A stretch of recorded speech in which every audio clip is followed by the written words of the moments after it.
Eh.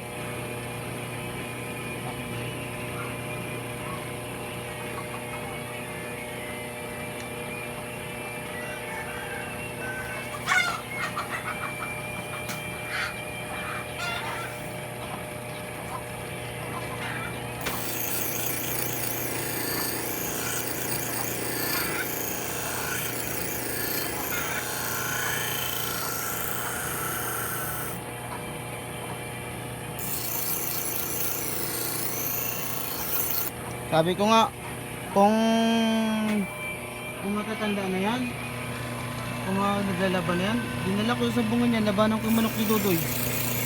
Naburit-burit niya doon nakakanawa yun.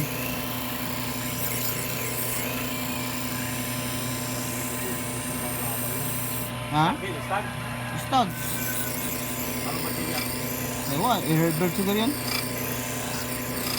Kuwan yun, di ba yan, no? Anak-anak ni Juan, yung gusto ko si Stag. Nagibinta niya mga manok niya.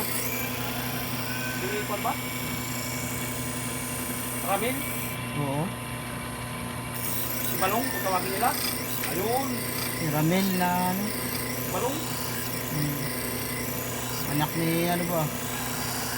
Sa nang asawa-asawa ni Bibot na Juan, Ulisa, Oo. o si Bibot. Ramil ba ng tatay niya, bata mo? Kinkin Ramel. Sino po siya mamalungkot, sinita niya? Ayun na yan, yung kanawain na yan. Lahat ng Juan, binibinta niya. Eh, nag-ano man sila ni Marcelo ata. Nagkatampuan na kami ng Marcelo.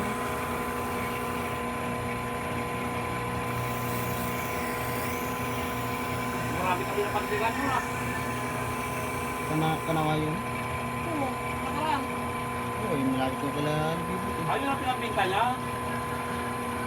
Ayun, yan o. Mga pinabinta niya. Lugi naman. Ha? Lugi. O, maganda nga. Wala akong hilig sa nawayo kasi naman ako.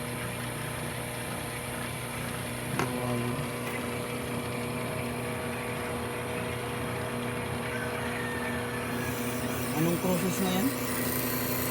Talisay? Itim? Ayaw ko hilig. O talisay puti? Talisay na mga bilang.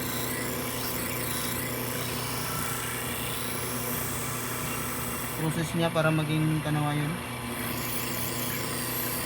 At nagsimula sa kaya itong case yan. Puti. Puti talaga no? O Puti. Pinag sa talisay. nakro sa talisay? Oo.